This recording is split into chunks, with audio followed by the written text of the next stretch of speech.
Part 3 of the VW T4 trailer project. So I bought this Flexi extender because it was cheaper to buy the extender with 2 plugs on than it was to buy a pre-wired trailer plug, and that gives me a spare plug. So I use these heat shrink cable things, which some people won't like, but they're quite convenient, seem to do quite a good job, and all the wires connected up, and that worked a treat. These are for quick release number plate brackets. They're really good, highly recommend them. And then the back corner bumper would smash the smithereens, so I bought a replacement one, got that fitted on. Once I worked out how the clips worked, just tidy up the back corner, and then Adam set about the other corner with the heat gun to give it a new lease of life. Now, we're aware that this won't last, and we've seen lots about it on the internet, and we couldn't resist giving it a try. There's the lights in the dark, all working, all lights hooked up right first time, which is a bit of a miracle. Now, there's a reason I think that this van became a trailer. So using some of the metal I'd cut off before, set about repairing it. Love these retractable leads, highly recommend them, make life so much easier.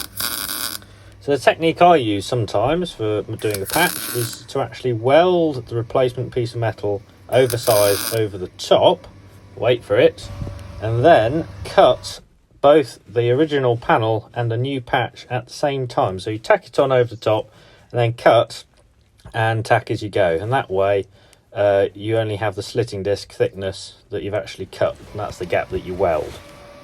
Saves messing around trying to make it the right size.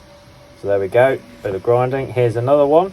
This time I thought it'd be funny to use a bit that we cut out the front that got the press in, but I thought it'd make a good vent. I welded that in. Again, reason this was scrapped I think is because it was rotten.